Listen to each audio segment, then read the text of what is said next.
All right. I've got tons of content to share with you, so let's go ahead and get started. And like I said, it's my preference to have it be really interactive and have you get out of it what you want. So even if we go on a bit of a tangent and I don't get through all the slides, it's okay. I'm actually going to do probably 2, maybe even 3 consecutive workshops on gut health. So we can just pick up where we left off last time and move along. Any questions kind of off the bat before we get started, or anything that you wanted to share with me? No. Okay, come on in. Hi.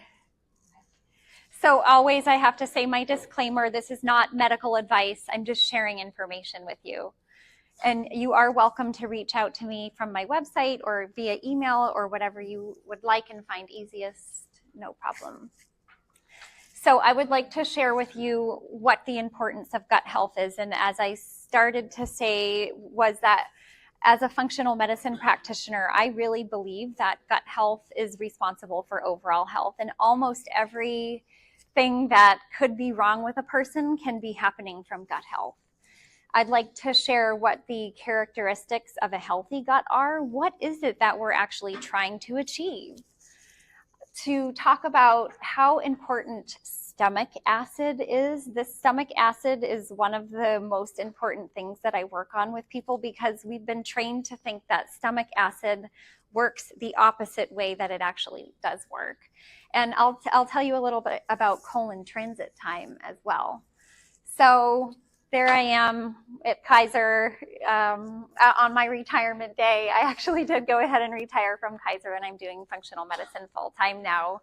But my background is as an advanced practice nurse. And as I said, I was giving anesthesia there for 15 years at Kaiser. And now it really wasn't, I was working 24-hour long shifts. I was working a super high stress environment, and I was trying to teach people how to do different dietary and lifestyle interventions like sleep and stress management. And it felt really out of alignment for me to be doing that job, not sleeping, not taking care of myself because I couldn't. And so that's why I went ahead and made the transition. I take what I'm saying very seriously. And again, in the functional model, it's an upstream approach. So we're trying to figure out what caused this problem to begin with. Like say we go to, so I use advanced labs on the gut microbiome, for example, or hormones to try to go upstream to figure out what's causing the problem in the first place. Like if we have a rash, I started to say we might go to the doctor, maybe get a prescription for a cream and cross our fingers that it will work. And sometimes it does. And it's understandable, right? Symptoms are uncomfortable. That's why we want to try to make them go away. But we do have a way to figure out what the root cause of a lot of these problems are, rather than the symptoms are the body's way of communicating to us that something is out of balance. And so part of the idea is to get better at listening to what's happening in the body, rather than just, we want to make the symptoms go away because they don't feel good, but they have information for us about what's happening and where imbalances might be occurring for us. The other piece to know here is that the body is intelligent. It's always giving us feedback. Sometimes the feedback is symptoms. And it's always doing the only thing that it knows how to do, which is self-heal. The body is designed, it's built, however you want to call it, as its DNA allows it to do, it's self-healing. And there will be a lot of compensatory mechanisms happening in the background in the body where we might think, actually, there's something wrong with me, things are not going well, but in reality, the body is always trying to help us. And the best example that I like to use for this is people who experience resistant weight loss sometimes have a really high load of toxins in their body. Now, the body, being intelligent, will build more fat cells because that's a protective place that it can bury those toxins so that they're not in the bloodstream and they're not affecting our organs. But if people have that toxic burden, nothing they do is going to help them lose weight because the body is trying to keep itself safe and healthy and not allow those toxins to circulate in the body. So that's just one example of, this is really the true nature of ourselves, is to heal. Any questions so far? Except maybe it's better with a little light behind so you can see you. Oh, you don't need to see me. It's fine. Identify what the toxins are. You can do a toxins panel and see. Why do we have toxins? Everything we eat. Everything. This is a huge problem. The toxins, so they do have, it's a urine sample, but a lot of, like, usually I start out with the gut, but if we're not able to make a lot of headway repairing the gut, then I start to think, is this a toxins issue? Because if we have that toxic burden, it's going to be hard to fix anything else. And as you mentioned, you know, our food comes in plastic containers. We use plastic Tupperware to store our food and all of those things.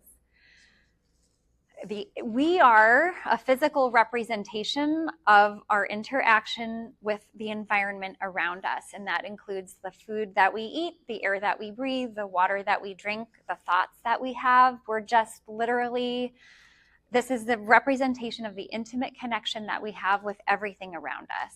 And that is the main point of every talk that I do.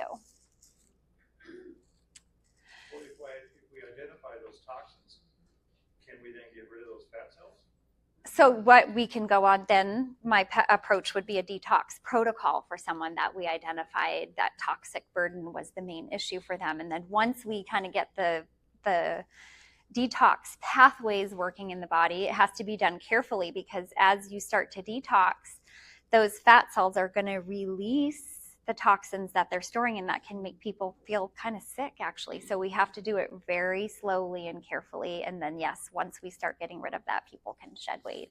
If you want to reach out to me, because your labs are really, I think it's my roadmap to help people get better, because then we can really see what the true cause of whatever issue is going on. I think it's easier to navigate that with guidance, right? That's hard as a consumer. It's very difficult to understand what tests are going to be useful for you. And there is a lot of called direct to consumer testing that people can do now, which I like. Actually, I want the consumers to be able to understand what would benefit them to understand about their body, but it's hard to navigate it. Yes. What are the main toxins that people get in their normal diet?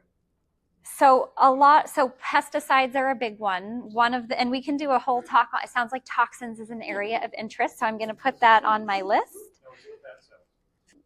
So, you know, one example of what's happened with our farming industry is that, you know, we all hear GMOs. You see something is free of GMOs, and it's like, okay, great. What does that mean?